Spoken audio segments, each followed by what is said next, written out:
ये course NCERT booster course है। इसमें हम एनसीईआरटी में दिए गए उन वर्ड्स को, डेफिनेशंस को, मटेरियल को डिस्कस करेंगे जिसके बेस पर नीट का पेपर डिज़ाइन किया जाता है। इसमें हम आपको NCERT books, biology, chemistry, physics का कंप्लीट फॉर्मेट समझाएंगे और इस माध्यम से समझाएंगे, इतनी सरलता से समझाएंगे कि आपके सभी डाउट्स, थ्योरी पानी जैसी क्लियर हो जाएगी।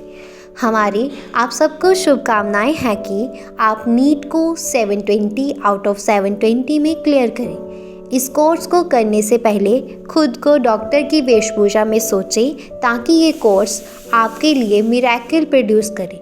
तो चलिए आपका सफ़र शुरू करें। तो इस सफ़र में हम चैप्टर 3 एनसीईआरटी 10+1 प्लांट किंगडम के बारे में डिस्कस करेंगे, उसका ओवरव्यू लेंगे। तो सबसे पहले हमारे पास जो मेन टॉपिक आता है वो है क्लासिफिकेशन। तो क्लासिफिकेशन को हमने फर्दर 4 टॉपिक्स में डिवाइड किया हुआ है, सब टॉपिक्स में डिवाइड किया हुआ है। तो सबसे पहले आती है प्रैक्टिकल क्लासिफिकेशन। तो प्रैक्टिकल क्लासिफिकेशन जो थी इकोनॉमिक इंपॉर्टेंस के बेस पे थी, ह्यूमन के यूजेस के बेस पे थी। जैसे ऑयल यील्डिंग स्पाइसेस जो है उनको अलग ग्रुप में रखा हुआ है, उसमें अलग प्लांट्स आते हैं। मेडिकल प्रॉपर्टी वाले प्लांट्स को अलग ग्रुप में डिवाइड किया हुआ था। देन आती है हमारे पास आर्टिफिशियल जो थी वो दी हुई थी फ्यू मॉर्फोलॉजिकल कैरेक्टर्स के बेस पे, जैसे हैबिटेट क्या है, कलर क्या है, शेप क्या है लीफ की, एंड्रोशियम का स्ट्रक्चर क्या है, नंबर क्या है। तो इसमें तो ये इक्वल वेटेज दी गई थी वेजिटेटिव और रिप्रोडक्टिव स्ट्रक्चर को। बट जो वेजिटेटिव कैरेक्टर्स हैं वो इन्वायरमेंट के इफेक्ट से चेंज हो सकते हैं। तो देन आती है नेचुरल क्लासिफिकेशन जो दी थी जॉर्ज बेंथम और जोसेफ टॉल्टन हुकर ने। तो उन्होंने कंप्लीट मॉर्फोलॉजिकल कैरेक्टर्स के बेस पे दी थी।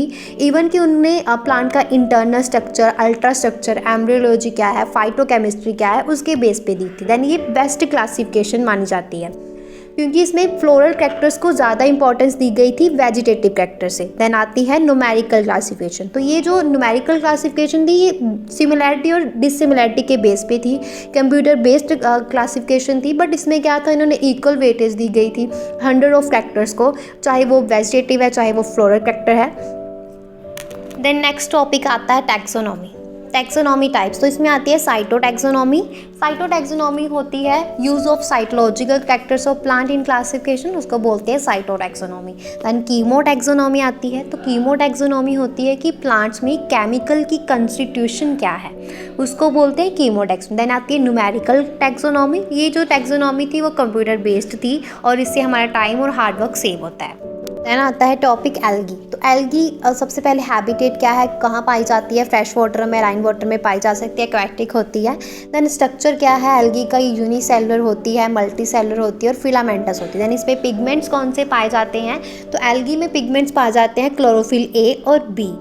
और जैसे अलग अलग टाइप्स है एल्गी की, तो उसी बेसिस पे ही एल्गी में जो है पिगमेंट्स पाए जाते हैं। देन स्टोर्ड फूड कैसे करती है एल्गी, स्टार्च के बेस पे करती है और उसके बाद इसमें मैनिट्रोल के बेस पे करती है। देन उसके बाद आता है रिप्रोडक्शन। तो एल्गी रिप्रोडक्शन एसेक्सुअल कर सकती है, वेजिटेटिव कर सकती है, सेक्सुअल कर सकती है। देन इसमें क्लासिफिकेशन आती है जिसमें आता है क्लोरोफाइसी, फेसोफाइसी और होडोफाइसी। तो क्लोरोफाइसी एल्गी जो है ये होती है ग्रीन एल्गी। तो यहाँ ये हर जगह पे पाई जाती है, कॉस्मोपॉलिटन होती है, इसकी जो है ये यूनिसेलुलर होती है, कॉलोनियल होती है, मल्टी सेलुलर होती है। इसमें पिगमेंट जो है क्लोरोफिल ए और क्लोरोफिल बी पाया जाता है। स्टोर्ड फूड करती है स्टार्च और ऑयल ड्रॉपलेट के फॉर्म में। देन रिप्रोडक्शन कैसे करती है, वेजिटेटिव कर सकती है, सेक्सुअल कर सकती है, देन सेक्सुअल कर सकती है। जैसे इसकी एग्जाम्पल्स आ जाती है क्लाइडोमोनास, वॉल्वॉक्स, यूलोथ्रिक्स, स्पाइरोगायरा और कारा। देन उसके बाद आता है फेसोफाइसी जिसको हम ब्राउन एल्गी बोलते हैं। तो ब्राउन एल्गी जो है मेराइन वाटर में पाई जाती है। ब्राउन एल्गी जो होती है उसमें पिगमेंट्स पाए जाते हैं क्लोरोफिल ए और सी। देन स्टोर फूड कैसे करती है, ये मैनिटोर और लैमिनेरियन के फॉर्म में, कार्बोहाइड्रेट्स की फॉर्म में। रिप्रोडक्शन कैसे करती है, सेक्सुअली कर सकती है, एसेक्सुअल कर सकती है। Then sexual isogamous and isogamous और ओगैमस कर सकती है। उसके बाद आती है रोडोफाइसी। तो रोडोफाइसी जो है वो रेड एल्गी है। तो रोडोफाइसी रेड एल्गी जो है उसमें पाया जाता है R-फाइकोएरिथ्रिन जो रेड पिगमेंट होता है। उसके बाद ये पाई कहाँ जाती है, ये ज़्यादातर जो है मेराइन वाटर में पाई जाती है। इसका स्ट्रक्चर जो होता है वो रेड थेलाई जैसा होता है, रेड एल्गी है, मल्टी सेलुलर होती है। पिगमेंट्स इसमें क्लोरोफिल ए और बी पाया जाता है। देन ये स्टोर फूड कैसे करती है, फॉरबिडन स्टार्च की फॉर्म में। रिप्रोडक्शन जो है वेजिटेटिव फ्रेगमेंटेशन के थ्रू करती है, एसेक्सुअल जो है नॉन मोटाइल स्पोर्ट्स के थ्रू करती है। देन सेक्सुअल रिप्रोडक्शन जो है ये वो करती है नॉन मोटाइल गेम्स के थ्रू। देन उसके बाद करते हैं बात कि इसमें मेंबर्स कौन से आते हैं, जैसे Polysiphonia, Porphyra, Gracilaria, Gelidium. So next topic की बात करते हैं जो है ब्रायोफाइटा। तो ब्रायोफाइटा जो है फर्स्ट लैंड प्लांट्स थे, बट ये जो है सक्सेसफुल लैंड प्लांट्स नहीं थे क्योंकि इनको फर्टिलाइजेशन के लिए वाटर की ज़रूरत होती थी। देन इसमें ब्रायोफाइट्स जो है इनकी बॉडी थैलॉइड लाइक थी, इनमें जो है ट्रू रूट्स नहीं थे, स्टेम नहीं थी, लीव्स नहीं थे, बट उनके जैसे स्ट्रक्चर्स थे। तो ब्रायोफाइटा जो है ये कूल, मॉइस्ट, शेडी प्लेसेस पे रहते हैं।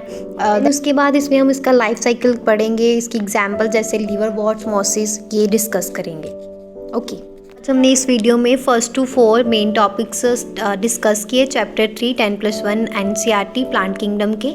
So the genius brains classroom.